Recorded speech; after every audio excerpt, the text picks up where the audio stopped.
ए channel रो समस्त संवाद गुड़िक तथ्य भित्तिक और सत्य उपर आधारित।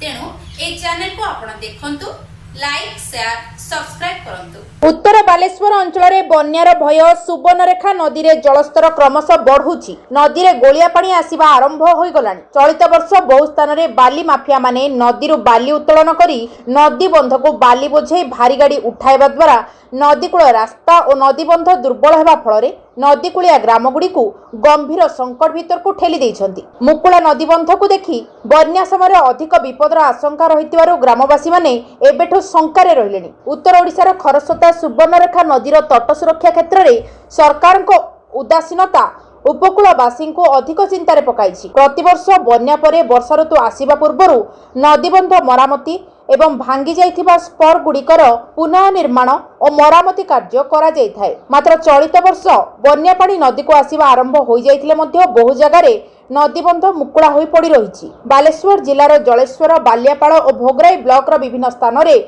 नदीबंध वर्तमान सुधा मुकुला और असुरक्षित अवस्था रही। पूर्व वर्ष मानकरे एफडीआर प्रकल्प माध्यम नदीबंध मरामती होउतिला। मात्र चलित वर्ष बहु जगार नदीबंध और स्पर मरामती न होई पड़ी रही। बहु जगार नदीकूल पत्थर प्याचिंग कार्य निम्नमानर एवं अधपंतरिया होई पड़ी रहिथिबार देखिबाकु मिलिछि। विशेषतः नदीकूल ग्राम माकिढिया, ओलमरा, श्रीरामपुर, गुरुदासपुर, गोबरघटा, मोहम्मदनगर पाटणा, शिखरपुर, महुलिया, राय रामचंद्रपुर, कोटसाही, पश्चिमबाड़, छोट खानपुर प्रभृति स्थान में नदीर गतिपथ अंकाबंका रही एवं एही सब स्थान में भरा नदीर प्रखर स्रोत रही है, जद्वारा एही सब स्थान में नदीर गतिपथ परिवर्तन होबार संभावना बहुत अधिक रहितबा बेले प्रतिवर्ष एही सब नदीकूल ग्राम प्रति विपद देखा देइथाय। केतेक जगार नदीबंधरे पत्थर प्याचिंग कार्य जलसेचन विभाग तरफ करा न जाई केवल योजना प्रस्तुति रे सीमित होई रहितबा जणा जाइछि। गत वर्ष बारंबार बन्या परिस्थिति उपजुथिबा बेले बहु नदीबंध विपदपूर्ण अवस्था रही। जलेश्वर ब्लॉक रो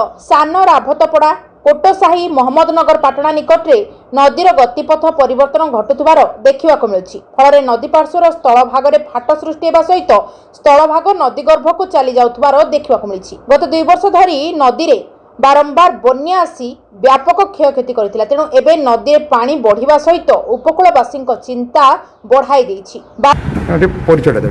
समीर पात्र, नदी सुरक्षा समिति आवाहक ओडिशा। ये जो वर्षा ऋतु आसला सुवर्णरेखा नदी में पानी आसीगला, नदी बंध मुकुला पड़ी, ए विषय कौन कहे?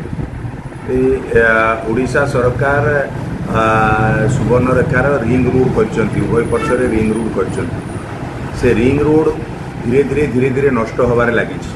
कहीं नदी में जो बेआईन बाली उत्तोलनकारी मैंने अच्छा आने जो भाव में जलेश्वर सहर प्रति विपद अच्छी। नदीबंध धीरे धीरे खाइबार लगिलानी।